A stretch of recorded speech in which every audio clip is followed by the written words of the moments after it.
Good morning, whenever you happen to be listening. Good evening for those of you joining us live right now on Facebook, YouTube, Twitch. I think we are coming at you a little later, and we don't have the normal bells and whistles at the beginning because Jimmy is not here.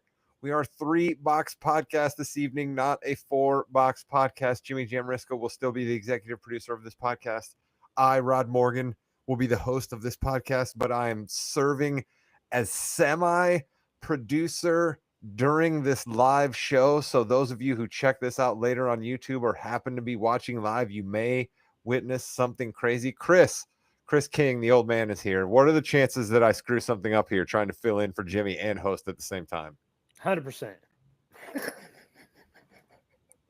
All right, there we go. I love the confidence. You're going to do I great, appreciate Rod. that. As always, you are professional.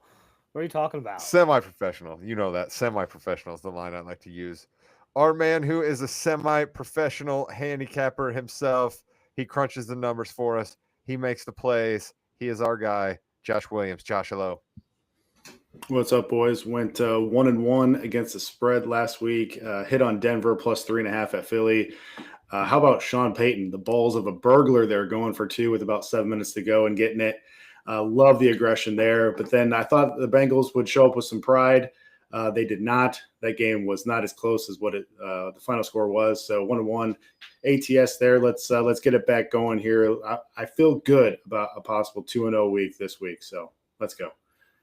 Your Bengals pick was so bad, Williams, they traded for Joe Flacco. That's how bad your Bengals pick was. Yes, it was. Like, you know what? You know what we need in here? What we need, what's going to turn us around? Joe Flacco. Let's go. Oh, I hope he goes into Green Bay and wins. That would be awesome. That would be 2 wins for Flacco versus Green Bay in a matter of a month. And, the Bengals just decided to go Wizardy Wacko Joe Flacco. Let's go. And then Cleveland doesn't even know if Shedeur Sanders is the backup yet. What is going on in Ohio? Lots of weirdness happening in Ohio. Lots of weirdness. Where things are weird, but good weird. Let's start there. Our Indianapolis Colts, yours, mine, everyone's Indianapolis Colts. I was in attendance like a true fan. I've been on board from the beginning of the season. I did not do anything as foolish as trade the Colts for another team up north. There's no audio evidence of any such maneuver pulled by a podcast host. I've been a true blue Colts fan my whole life, as evidenced by the fact that I'm sitting there next to our guy, friend of the podcast, Dax Storm. Shout out to Dax. Watching the Colts absolutely lay waste to the Raiders, Chris. They laid waste to the Raiders. I kind of like Pete Carroll, but it looks like a disaster in Las Vegas, and Indy keeps it rolling. Yeah, this is a dangerous team, right? We showed up, and I don't think you can just chalk this up to being a weak opponent. Like, we put it down on Las Vegas. I almost said Oakland. That's how old I am. This Colts team is legit, and to be honest, they may be the second best team in the AFC. Williams, you told us last week, you said you were all in on this Colts team. You said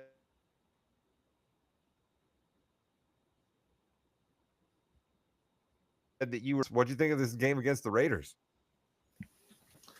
Man, just complete domination from the Colts again.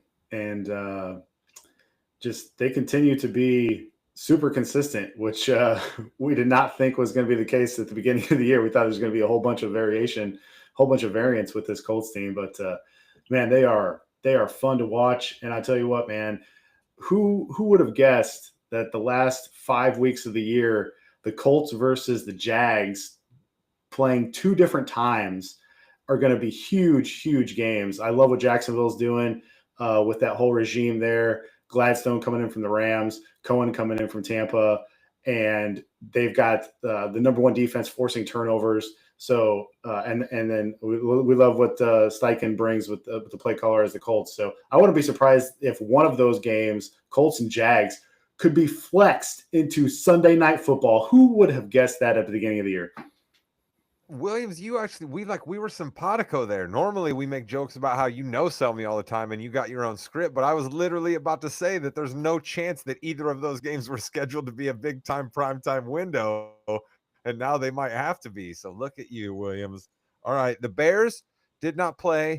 I still am rooting for the Bears. I still will own what I said at the beginning of the year. There was definitely some sarcasm dripping from my Colts soliloquy there, but once again, shout out to Dak Storm. I was in the building.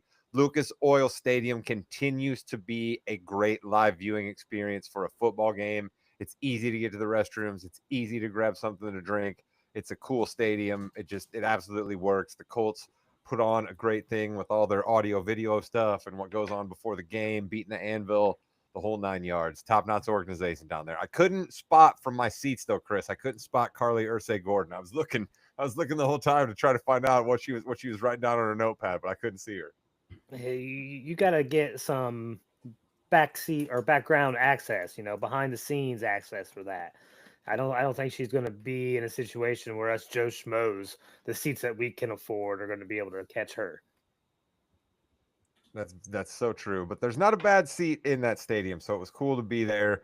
Wonderful there. But Williams, a big story was a lot of wild plays happening in a particular football game. And I'm just going to we're going to go to you for Are You Serious? Because I know you've got some stats on that wild Tennessee-Arizona game. Yeah, my Are You Serious is offense coordinator Drew Petzing of the Arizona Cardinals.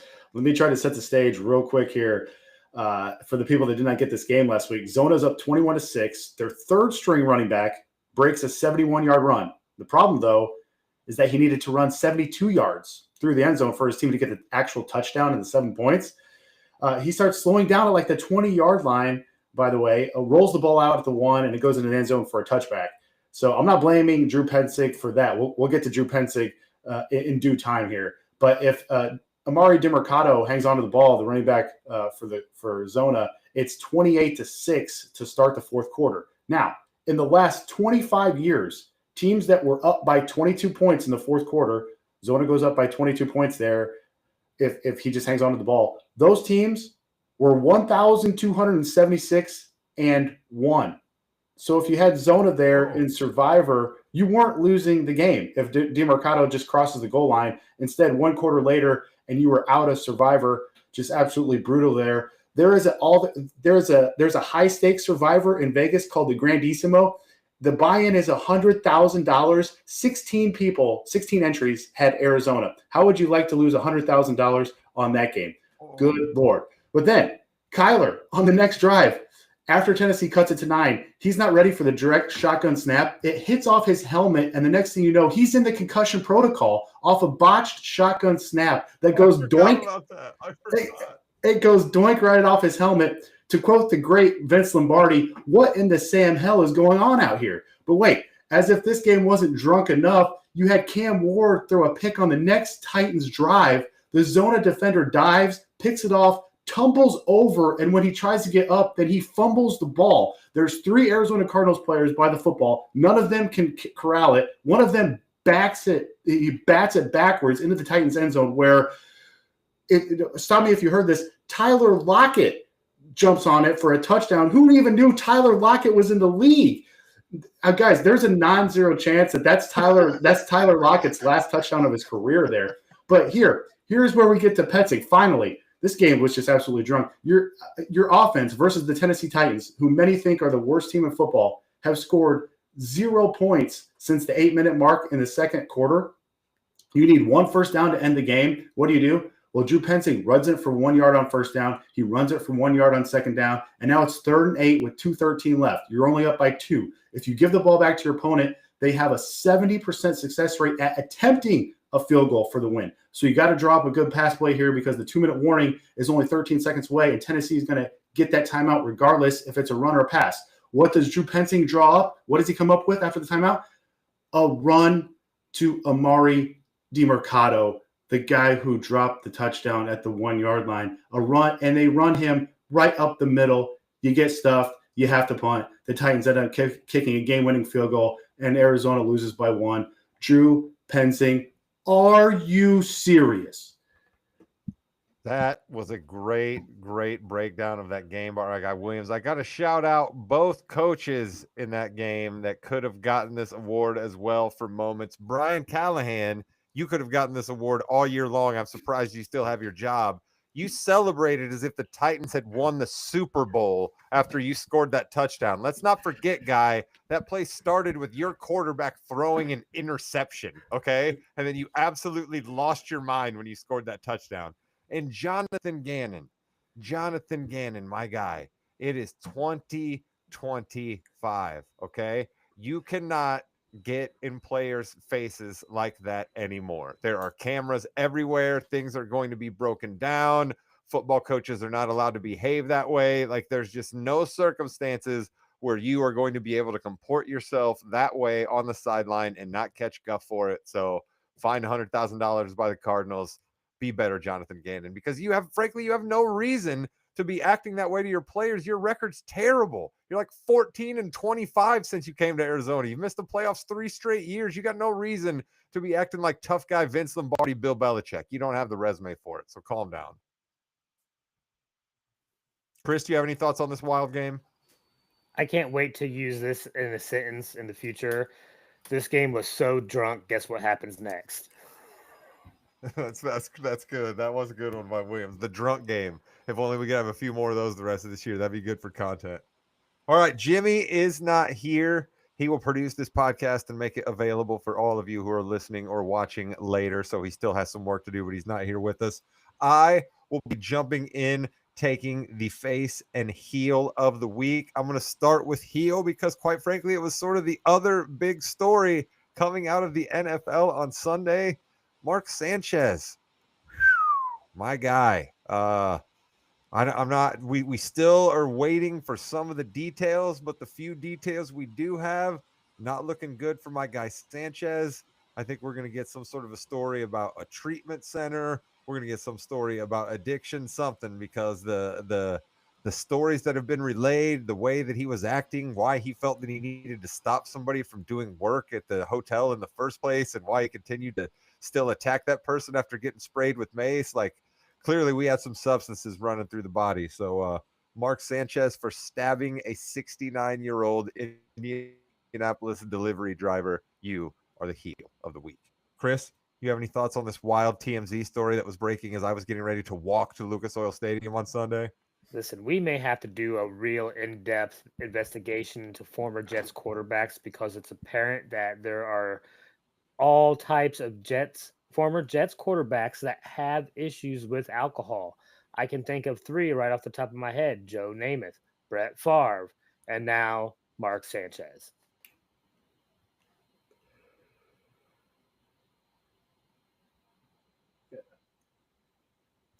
I mean, it might have been more than New York, alcohol. man.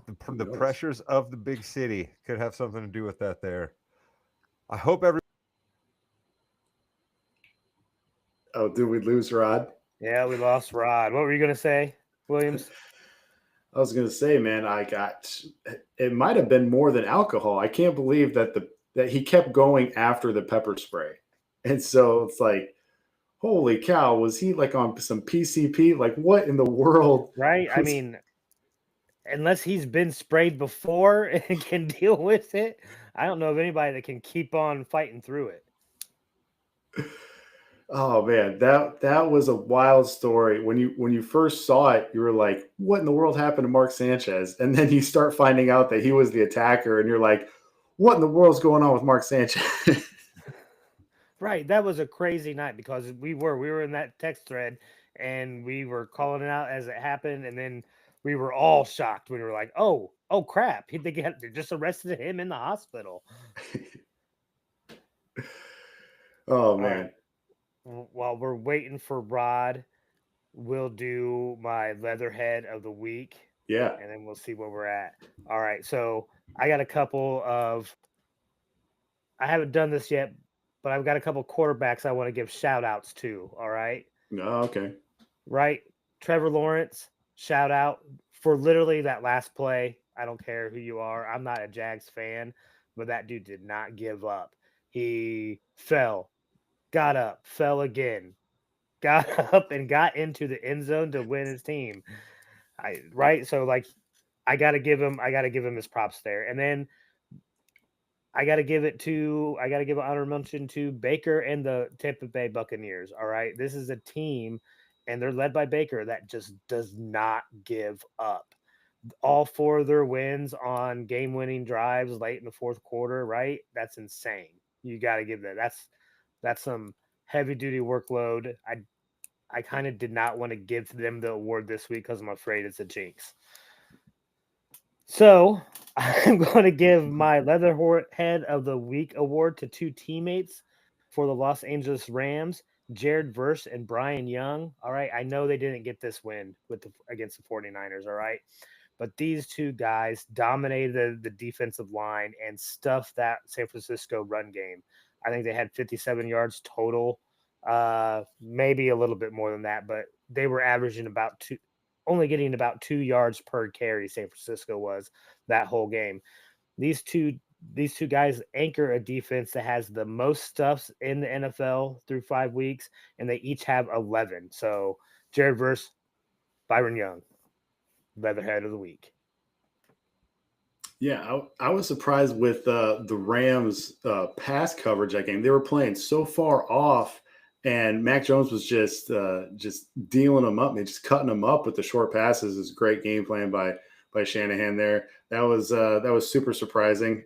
My last Survivor entry that I was still alive in, I had the Rams, so that was super disappointing. But yeah, Verse has been awesome all year. The Trevor Lawrence thing, dude, that looked like a baby deer crossing the end zone. Like he's just like he was fumbling, stumbling, tumbling, rumbling into the end zone.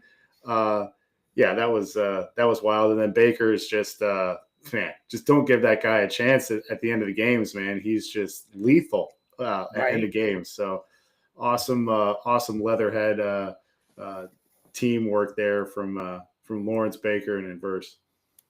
Yeah, the Bucks have impressed me more. Like I think I was higher on them than maybe some of you guys were in that division, but they got whatever devil magic the Chiefs had last year, I think. So go Bucks.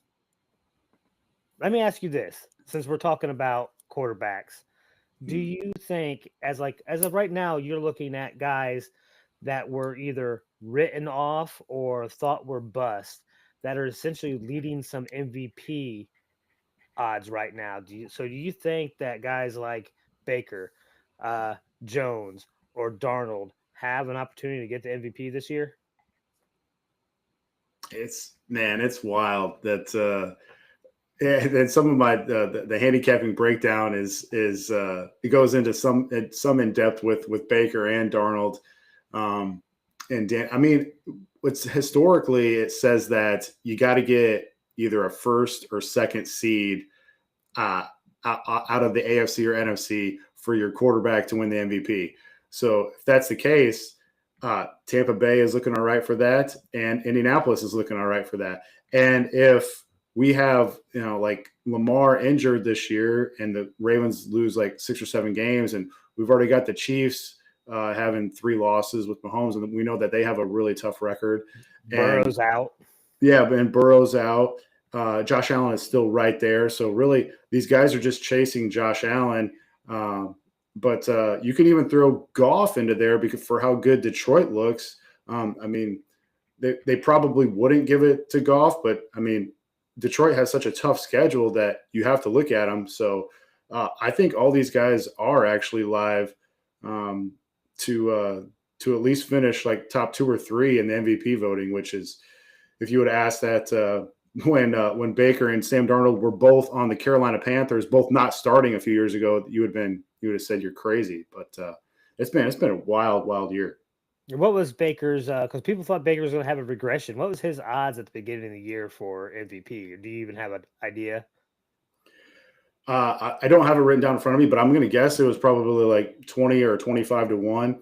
Like ever since Lamar won in 19, where I was fortunate enough to be on them, like they have just sports books have just depleted that MVP market. Like they just do not want any liability on these long shots, and so man, if they think that there's going to be a good team that finished like top 2 or 3 in their conference, which Tampa Bay was favored to win their division, so they were right up there. But they just, man, you're just not going to find like 60, 70, 80 to ones anymore. But right now, like one guy who was like if you want to throw out like a long shot MVP would actually be Drake May, because one, he's never done it before, obviously, because he's only in his second year. But two is that the Patriots have a ridiculously easy schedule if you look at their schedule the rest of the way, and he already beat Josh Allen in Buffalo. So, but yeah, these sports books, man, they're really making it tough to find long shot MVP odds. You can find other, like rookie of the year or defense rookie of the year. Those markets are still a little softer, but man, MVP is really tough to find a long shot now. Rod, do you think Jones has a chance at MVP since you're now a Colts fan again? I was always a Colts fan, all right, but I appreciate you keeping the bid up. It's always good for entertainment, but maybe, right, if the Colts somehow get a 1 or 2 seed in the AFC and Mahomes continues to have a bit of a down year, right, Lamar doesn't go crazy and bring the Ravens back, I think it's going to be tough to beat Josh Allen because, like, we're just such a narrative-driven, a sports awards culture these days with this stuff, but I'd say if he keeps this up, he's definitely going to be getting a hell of a lot more votes than any of us thought would be reasonably possible for Daniel Jones. That much I will say. Right. All right. Since you're back, I'm going to catch you up. We just did a little bit. We did my Leatherhead. All right. Okay. And of course, my Leatherhead was 2 defensive linemen because I make rules. And it was the Rams, Jared Verse and Byron Young. I'm sure you're very familiar with him. Nice. Listen, Jared Verse is a heck of a ball player, and Brian Young is he related to Bryant Young? Are they from the similar family tree? Is it like a bloodline situation? They could be cousins. I don't know, Rod. But my honorable mentions were Trevor Lawrence for that last play, not giving up, and then I gave another shout out to the Tampa Bay Buccaneers and Baker, which got us into MVP talk. Well, I was going to say, Baker certainly has a shot at that. That's where you guys went. All right, so we've gotten our Leatherheads out of the way. Face heel has been done. Are You Serious has been done. Let's go to Williams' picks against the spread. Couple good games, Williams. I was surprised to see the 2 you picked for the slate this week. Yeah, and right on brand here, I'm going to go with the San Francisco 49ers plus 3.5, minus 130 on ESPN Bet. And before we even get into it, what a masterclass that was by the greatest, the chosen one, Kyle Shanahan on Thursday night, winning with that MASH unit. The 7 of his top guys all injured out in that game, and he still beats McVay. But yeah, the Bucs are 4-1. Okay, guess how many times they've covered this number this year? 0. They have 0 wins by more than 3 points. And now we get to take the Niners plus 3.5 off of long rest and one of the best play callers in the league against them. Sign me up. Bucs are next to last at covering running backs out of the backfield. Let me tell you about Run CMC stats amongst running backs when it comes to production as a receiver. Receiving grade first, targets first, receptions first, receiving yards first, missed tackles forced first, receptions for first downs first. By the way, McCaffrey has 18 first downs as a pass catcher from the running back position. The next closest is 9. He is doubling up the next closest running back, and it's only week 5. That is ridiculous. Plus, this is a John Lynch revenge game. GM of the Niners, who won a Super Bowl with the Bucs back in 2002. You know he's been talking with the players, giving them a little extra motivation. He wants this game bad. And in order to win by margin for the Bucs, you're going to have to get more than the Baker magic on the last drive. Baker still has – I know we just talked about Baker being in the MVP discussion, and he is, but he still has turnover regression coming at some point this year. Like, he's been great, but he's also been getting away with some throws. How about this? Both of these teams have been lucky. Both of these teams have injuries. Mac Jones is top 5 in success rate. He's taking way less sacks. The Bucs are beat up on the O-line. They're banged up at wide receiver. They're banged up at running back, banged up at secondary. The Bucs have been living off of huge explosion plays, which isn't the most consistent, reliable formula to rely on. The Niners are good versus the run. They play a lot of zone. They limit explosive plays. They're going to make the Bucs work their way down the field. And how about this? DVOA wise, Tampa Bay is 18th, San Francisco is 16th. So to my point, both of these teams are 4-1. They've been pretty lucky to have 4-1 records. Give me the points plus 3.5 here for the Niners. I'm not excited that you picked against my guy Baker. Baker should win the MVP because of his play, and he should also win the MVP because they're exciting football games. The Bucks It's come super from exciting. behind and win at the end every time, right? You're just like, it's so crazy that a guy that got run out of Cleveland, run out of Carolina, gets one game for McVay out in Los Angeles, ends up at Tampa Bay, and now he's one of the best 5 quarterbacks in the league. It's absolutely amazing for Baker. But I want to point out Emeka Ibuka here, or Omega Ekbukbe, or something that's Rob Gronkowski called him last week on the pregame show. Just terrible work out of our guy Gronk there, who is just allowed to just live his life like a party and never be held accountable for anything. But he slips all the way down into the 20s in the draft, Mr. Williams. And Jacksonville, who you're about to talk to us about, taking on the Seahawks, trades away extra draft capital to move up to get Travis Hunter, and we've not seen much of an impact out of him. It's just absolutely crazy, the wide receiver game in the NFL. Yeah, Emeka Ibuka has as many deep catches, 8 in 5 weeks for Tampa, that he had in 2 years at Ohio State. They did not use him down the field at Ohio State. When he came out in the draft, they said that he's a fantastic route runner close to the line of scrimmage, but nobody saw this coming. He is an absolute threat down the field. And when Godwin didn't start the year, he started on IR, and then Evans goes down. Like, if they don't have Ibuka, they're not 4-1 this year, and that's a crazy testament of how good this rookie wide receiver has been. On a team with Mike Evans and Chris Godwin, you know what I mean? And Bucky Irving. Like, this guy has absolutely been stepping up for him. And Chris, I hate giving Ohio State credit, but what Williams said right there just speaks to the receiving depth and talent that's been at the Ohio State University. If they don't even use Emeka Ibuka like that, it's because they got guys who are, still lighting up the NFL as we speak. I think when it comes to Ohio State, that was probably more of it due to their quarterbacks not being able to throw like Baker does. Fair. All right, because that's the thing too. Baker can sling that ball down the field, right? And you get a fast guy like this, or a guy that's big that can get over the top and make those good catches. Baker's going to toss it up there, and that guy's going to get it.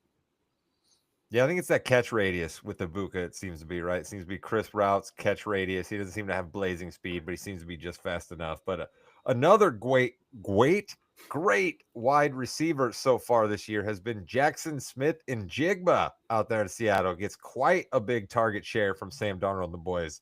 I'm interested to hear what you had to say about this game here, Williams, because you've been a Liam Cohen guy in the past.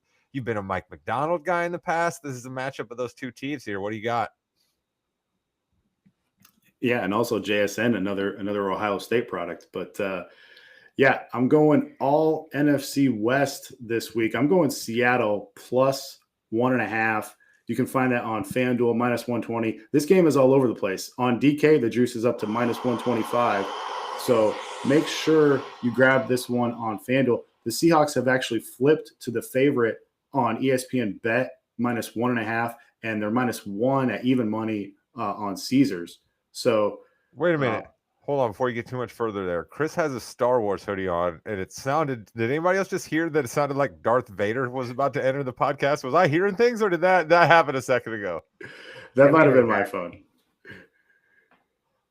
Okay, all right. I was like, wait a minute. And then, like, everybody just seemed to be breezing past it, and I was like, wait a minute. Am I just imagining that in my head because of Chris's hoodie? All right, I apologize, Mr. Williams. But yeah, if you didn't hear that, I'll take Seattle plus 1.5 on FanDuel. I feel like the Jags turnover regression is going to hit soon. I don't think they can keep up this pace. Don't think the 99-yard pick sixes are sustainable, or even the +4 in the turnover department. They lead the league by a wide margin in EPA, expected points added off of turnovers. So the Jags getting a little dinged up here. Brenton Strange, the underrated tight end, is on the IR now. So he's out for this game. And there's a chance that Seattle gets big defensive tackle DeMarcus Lawrence back. I don't think that the Jags are going to be able to run against the Seahawks front seven. And would you guys believe this?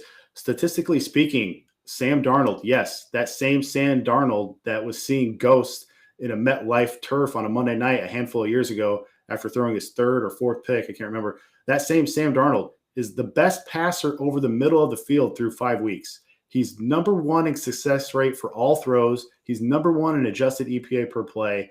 And he's also been the best quarterback in the league versus zone. The Jags run a ton of zone coverages. And it's very possible that edge rusher Trayvon Walker is out for this game for the Jags. He's still dealing with swelling on that wrist after his surgery a couple weeks ago. And versus the Chiefs, when he wasn't out there on Monday Night Football, Jacksonville pressure rate fell off a cliff down to 23.9%, a season low by a wide margin for them. And Seattle's coming off a late heartbreaker of a loss. Jacksonville coming off a come from behind, back and forth late win over Mahomes and the Chiefs. Could be a letdown spot for the Jags here. And how about this?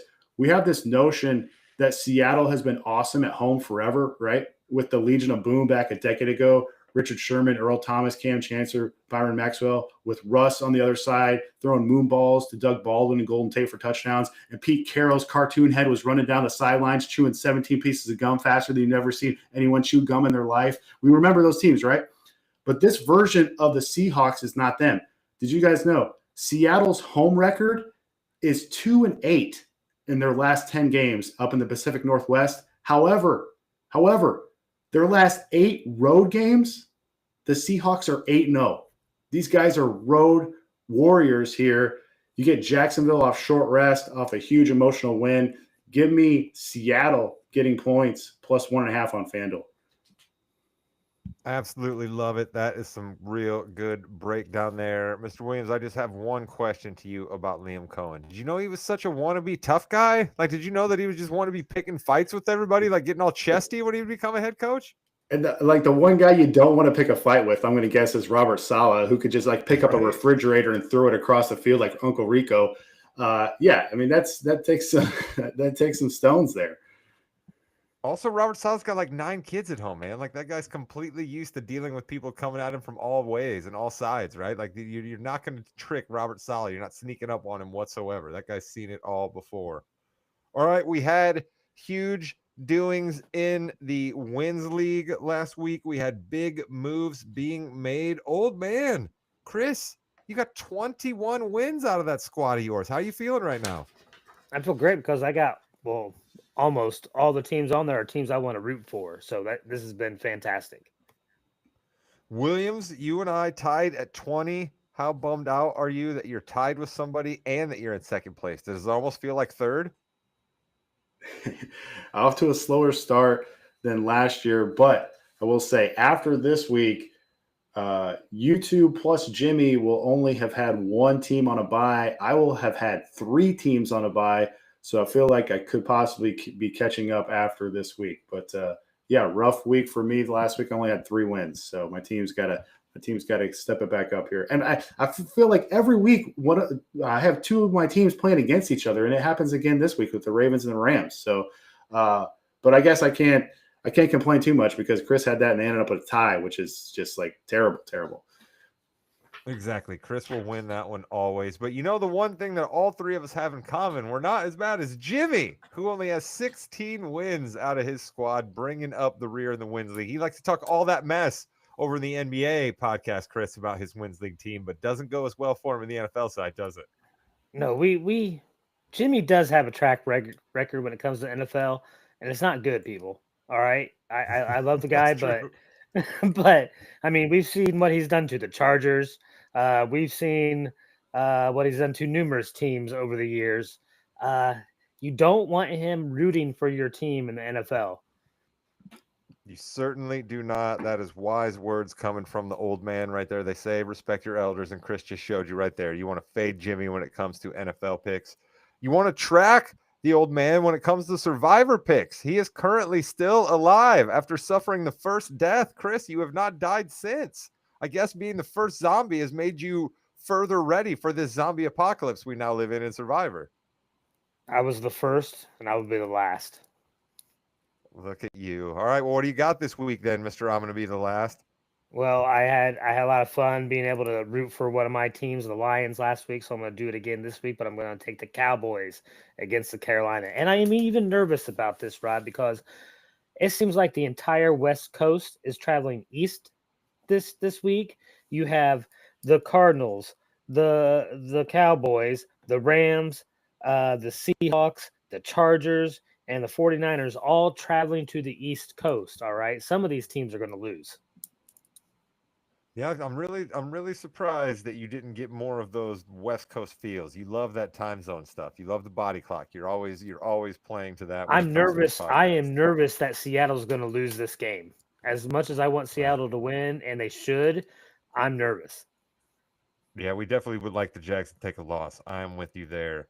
Williams, I will give you a second to collect your thoughts after foolishly last week picking a game that was going on while we were recording. You and Jimmy both were like, no, really, we want everybody to know that we let everybody know before the game that we picked the Rams, and then it didn't even matter. What do you have to say for yourself?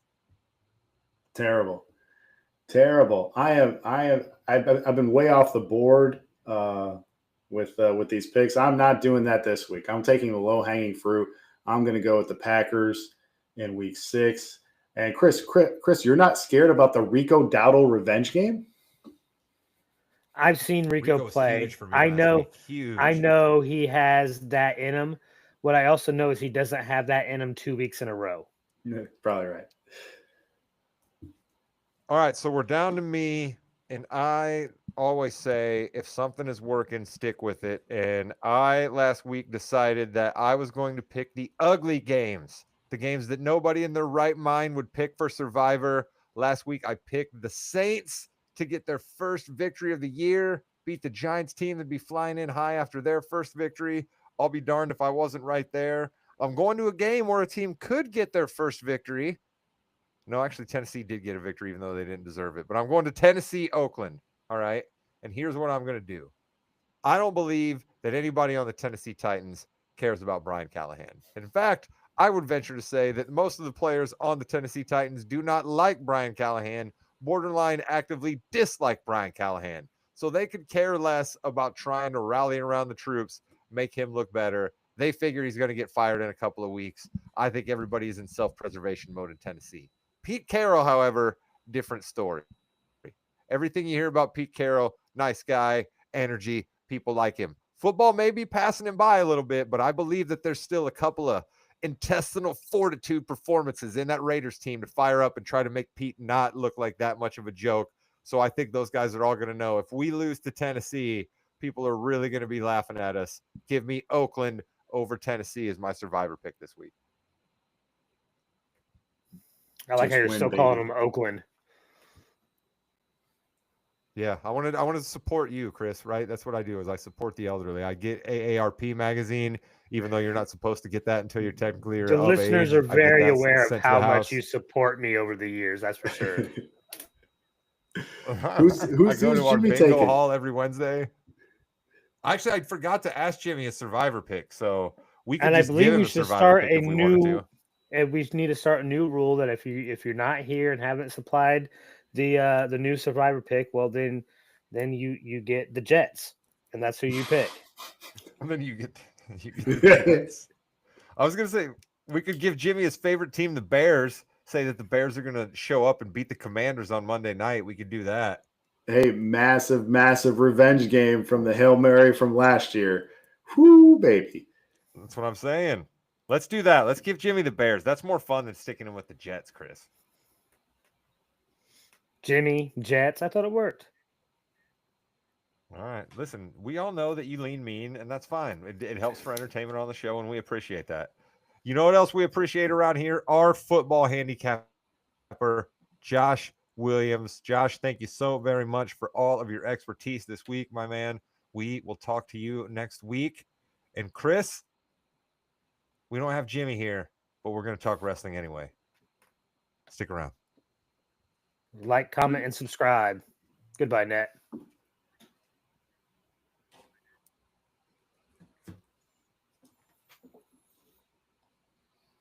Hello and welcome to the Yeah We Know podcast, part of the Morgan Enos Podcasting Network. I am not Jimmy Jamriska. I am Rod Morgan, but Chris King is here with me. Chris, hello.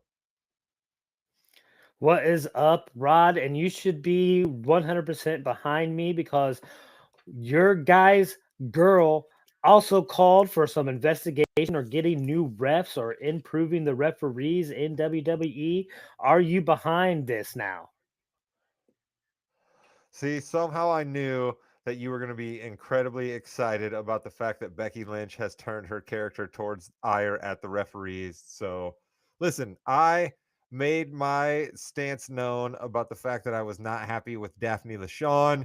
We did not see Daphne LaShawn in a big time TV match after that last bungle on SmackDown. So perhaps she had herself a bit of a talking to. So maybe, Chris, maybe the fact that a referee has been pulled after a mistake means we're this much closer to what you want. Yeah, I need some concrete rules. I need some sort of like I don't want to like throw the referees under the bus too. I talked about it before. There needs to be a unionization of the referees so there can be a collective bargaining agreement. And we need instant replay. But let's get beyond that, all right? Because I'm pretty sure we have a PLE coming up, don't we? Isn't that don't We pretty certainly sure. do. We certainly do. But I had one question I wanted to ask non PLE related before we get there. Have you enjoyed your Booker T experience on commentary here in the last couple of weeks? They've been doing a little bit of a different rotation around. We've had the angle where Corey Graves got beat down by Brock Lesnar. Have you enjoyed your Booker T experience? I mean, I haven't unliked it. Like he hasn't done anything that would make me think worse of him. I just think there's I've liked some other people better. That's about what I'm going to. So like with the people that have filled that Pat McAfee shoes, I think I'd go with a couple different people before I'd go to Booker T. What I think I'd say about Booker is I think Booker seems committed to a shtick more than he seems committed to actually trying to call the match, right? Booker is really, really concerned with getting his little Bookerisms in there, Well, right? His little he does colloquialisms. that at NXT, right? That's where he got bumped up from. Yeah. Wasn't he the weekly guy at NXT? For sure. Yep. And so I just think that like that makes him different, right? I think he thinks to himself like, Jesse the Body and Jerry the King Lawler, two of the best to ever do it, right? They had a lot of shtick, but I don't know that shtick works as well in modern day wrestling as it did in the past. So I'm with you. Booker T hasn't actively taken away from my enjoyment of wrestling, but I think I prefer a less shticky way of doing commentary. But you're right, Chris. We are in Australia, Perth to be exact. The PLE will be taking place at 8 a.m. Eastern here in the States. That's the time all of us want to be watching wrestling. Well, But at least it'll be nevertheless, over we will before the press IU on. game. There you go. That's it. It all relates back to IU with you. I forgot about that. But we will press on. We will pick this anyways. I think the card may end up going this way, Chris. So this is the way that we're going to put them out there. I think the first match will be Roman versus Bronson in an Australian rules street fight. My question before I ask you who's going to win, what exactly are the rules in an Australian street fight? What makes it any different than any other street fight we've ever seen?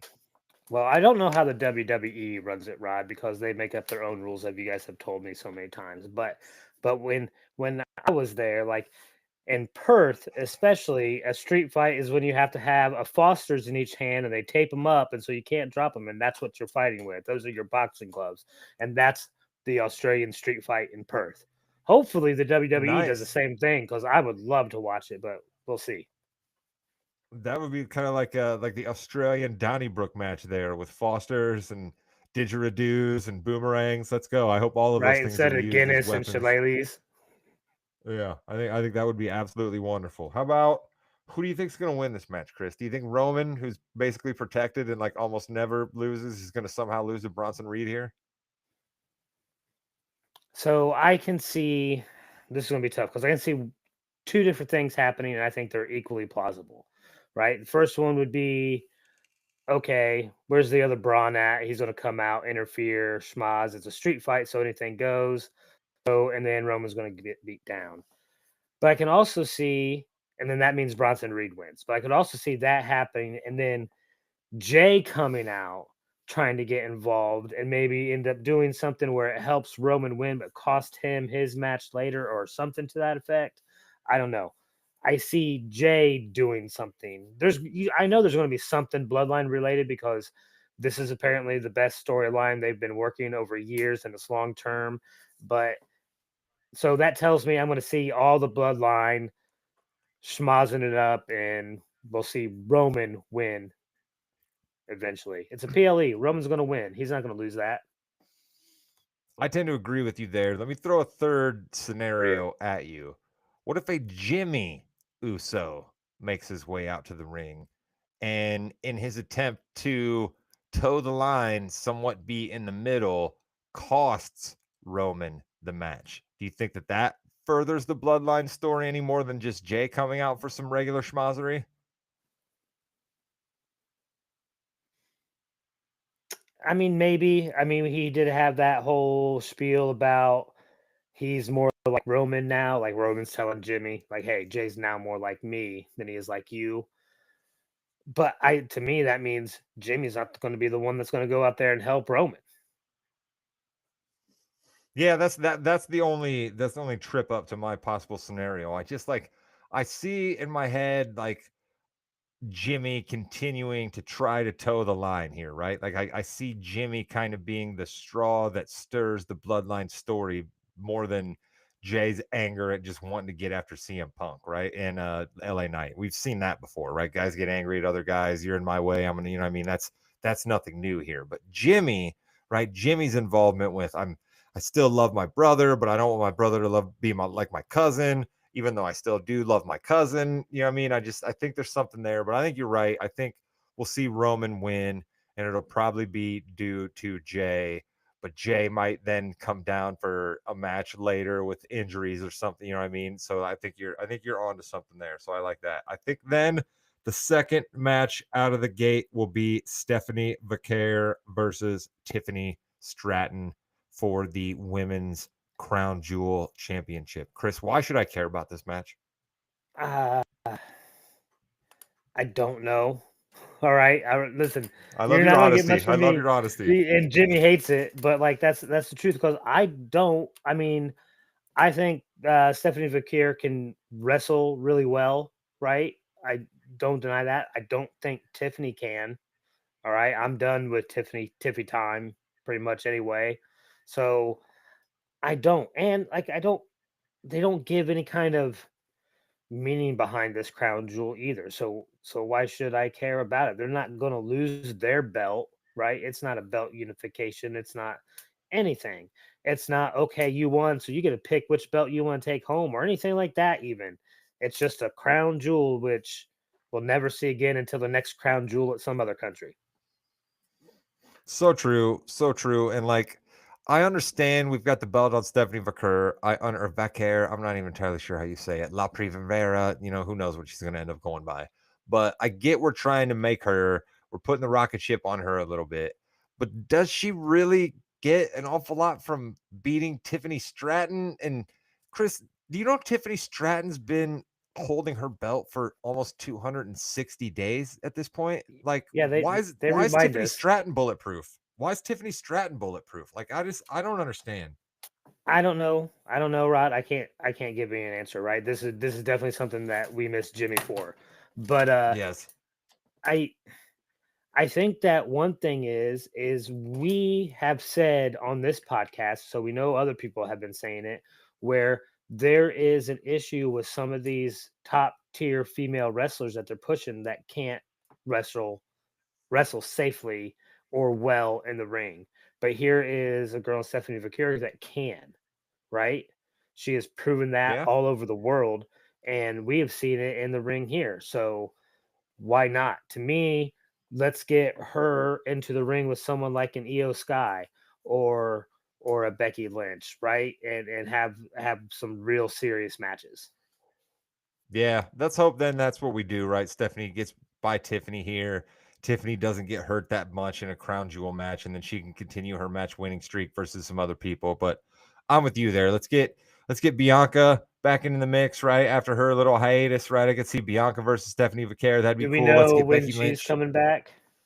I do not. I do not actually. Again, that's the Jimmy's more the wrestling knowledge for all that stuff. That's another one we'll have to write down on the sheet to ask Jimmy when he comes back.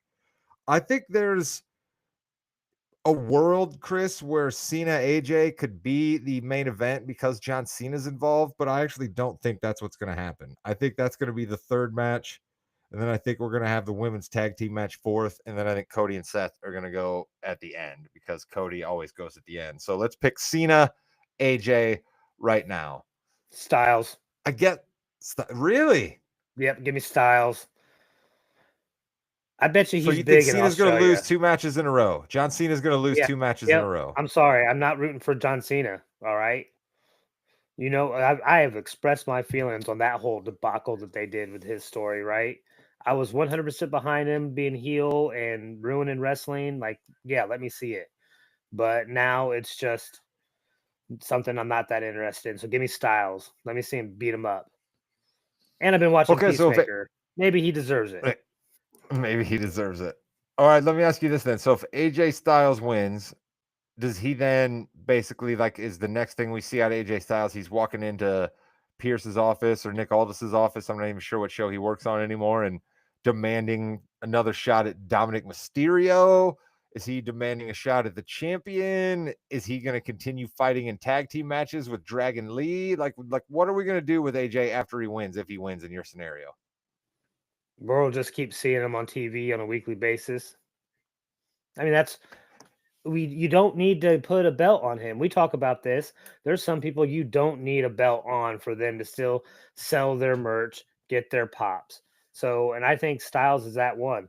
We have kind of seen maybe a little bit of a lull with him though too, because that whole deal with him and Dragon Lee the other night, it didn't get much fan interest at all. no, I didn't, and it was really a cool match. The only things we were getting was Penta pops, and that's just that has more to do with the popularity of Penta, I think, than it does AJ Styles. I'm going to take John Cena in this match. I don't think John Cena is going to take 2 L's in a row. I think the fact that AJ Styles is in this match is the only kind of bump that he needs to continue telling the story that you just said to everybody that he will tell. And I agree with you. He'll just be on TV fighting random SmackDown or Raw matches that don't mean anything. And he'll retire at the end of the year. And that'll be that for AJ Styles. So let's move to the crowd favorite. Bronson Reed is from that area, yes, but somehow I don't think he's going to be getting the huge cheers that Rhea Ripley will get when she comes out to tag with Io Sky to take on what remains of the Kabuki Warriors. Well, I guess the Kabuki Warriors were always those two, but Kyrie and Asuka. Chris, who do you got in this match? Io and Rhea. I mean, I don't see any way, shape, or form that they lose this match, right? I even if someone gets sprayed with Asuka's magical mist, right? I still don't see Io and Rhea losing. See, I'm on the other side of you here. I've got Kyrie and Asuka because I think that we get to tell more story if Io and Rhea lose. If Io and Rhea win, then of course they win. They're expected to win. What are we doing? Of course, Kyrie and Asuka lose because It they're depends supposed to on lose. how So it depends on who gets pinned by who, right? If it's Io pinning Kyrie, then there's still a lot of heat then between Asuka and Rhea, that's Asuka and fair. Io. I think it depends on who gets pinned. That's fair. That's a good call. I'm on the other side of you there, but I think. Do you see any scenario where this could be the match of the night, or do you think that there's another match that's going to be guaranteed to be match of the night? I think this has a real chance, right? I think this is a match that has four solid wrestlers that can put on a show, right? I definitely think Asuka's back completely from her injury. Rhea, we know what she can do. We know what Io and Kyrie can do flying through the air. So I think it can be a real exciting, awesome match. I'm with you. I think the only one that's going to give it any run for its money. We've seen Cody Seth 3 times. I don't think those two guys are going to give us an absolute banger like they're capable of. Stephanie Vaquer and Tiffany Stratton, we know they're probably not capable of that type of match. Roman and Bronson street fight. I got a feeling that match is going to just wear on a little bit too long. If John Cena is able to summon what he summoned for his match versus Cody at WrestleMania, right? Because we've only seen him fight 1 time since then. I guess twice. He fought Sami Zayn for that U.S. title match, and then he fought Brock Lesnar. But if he can give us a match like he gave us versus Cody, AJ has it in him too. So Cena and AJ is the only one, in my opinion, that has a chance to challenge Rhea and Io, Kyrie and Asuka for match of the night. But that leaves us with one match, Chris, and one match only. My guy, my favorite, Seth Rollins, taking on the American Nightmare, Cody Rhodes. But allow me a quick sidebar here, Chris. I mentioned Dax earlier because he took me to the Colts game, and that was absolutely wonderful. But I'm just sitting at his house watching a little bit of SmackDown on Friday night when I first arrived down for the weekend. Minding my own business, Chris. Absolutely minding my own business. And our guy, your guy, Dax, start talking about a little bit of wrestling. We're going on, and Dax is a little loose. Where a few pops in, he just starts killing Seth Rollins, just absolutely killing Seth Rollins, like not doing it for a bit, right? Like just I think he completely forgot that Seth was my guy, and he was just absolutely killing him, right? And then like I had this look on my face, like what is happening right now? And then finally Dax looks over at me, he's like, "Oh no, man, I'm sorry, son. I know that's your boy," but I was like, Chris, what am I supposed to do in that scenario where another grown man is attacking my favorite wrestler and he's not as in the wrestling world as we are? Am I allowed to stick up for Seth, or do I look even Yeah. worse if I stick up for Seth to a non-wrestling No, guy? you have to be a true fan, Rod. You got to back up your boy, just like I do for Drew and LA Knight. All right, you got to back them up. All right. Yep. Someone starts I did. talking crap, you got to put Dax in his Dax is much place. bigger than me, though. Be like, son, listen, that's the visionary, the revolutionary. You know me too well. That's basically exactly what I said. I was like, Dax, I don't take very kindly to you talking that way about Seth. He's visionary. He's a revolutionary. He's Seth freaking Rollins. Because Dax is bigger than me. So I mean, if we were gonna get into a fisticuff situation, the Daxter was Dax gonna have is me. gentler than you as well.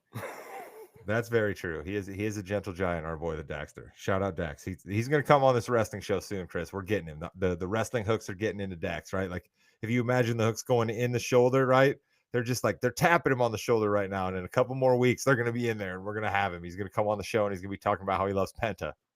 I mean, if he is against CM Punk, then he can come on right now. But if he needs to turn that around and shape up, so like he can't be on Punk's side. Trashing Seth Rollins is certainly not going to help him out, so he needs to change his tune on that one because I'm not going to let somebody come on here and trash the name of Seth. So, Cody versus Seth. He does look similar to ahead. Drew. He's got the same hairstyle as Drew. He's actually cut his hair. He hasn't let this be known, but the Daxter actually cut his hair. He's not released a picture to the group thread, but he cut his hair. Shocking. This is riveting podcasting for all of our fans out there going. that have never even met Dax. All right, final match: Cody versus Seth.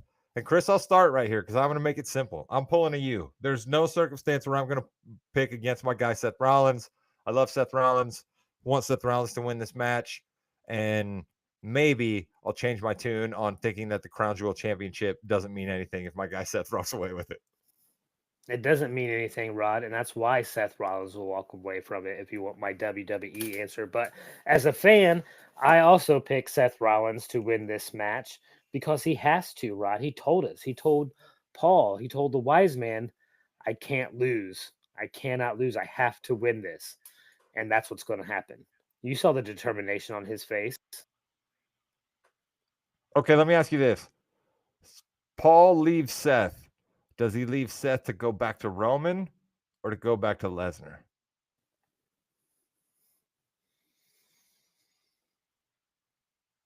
Or I'll give you a third scenario. Oh, I was going with the third. Oh, were you? Were you going to go with this? He leaves with Braun Breaker? No. I was going to say he leaves with Jay. Oh, the Oos, huh? Okay, I like that. Little bloodline connection. Okay, you came out of left field for me on that one. I dig that. Look at you. Yeah. So what if? No, I think Rollins. What wins. What if in your scenario, Chris, where you said Jay comes down and he gets beat up, right? What if we think that Jay is incapacitated, and then Heyman turns on Rollins, and it looks like things are going to go bad for Heyman, and then all of a sudden there Jay comes out, and we're like, oh no, he's actually not hurt, right? A similar scenario to that. He comes out and he saves Paul, and that's how we know. Maybe, right? I don't think if he's going to be more like Roman. If he's going to be more like Roman, true. He needs a wise man. I don't think any of that's happening yet, but that's some long-term storytelling. All right, Chris, we got through the PLE. We got through football. We had an internet issue. I think I actually came in as a different person into this live broadcast, so I'm not entirely sure that this will stop when you and I sign off here. I think I'm going to have to figure out a way to log back in and actually stop this show. So things sort of went off the rails without our guy Jimmy. Chris, will he be back next week? Please tell me he'll be back next week. I am praying to all the gods out there, Rod, that he will be back. We need his Sid, wrestling why don't you sign off expertise. the show here? No doubt. No doubt. And we need him to figure out how to properly record this show because, as I said, I don't know how to stop this. So, Chris, sign off the show, and then I'll try to figure something out. All right, everyone. Like, comment, and subscribe. Goodbye, net. Yeah. Yeah. I'm just gonna Chris, just turn your camera off and just leave it running for a minute, and then I'll figure out how to get back in and turn this thing down. Roger that. Later, buddy. Later.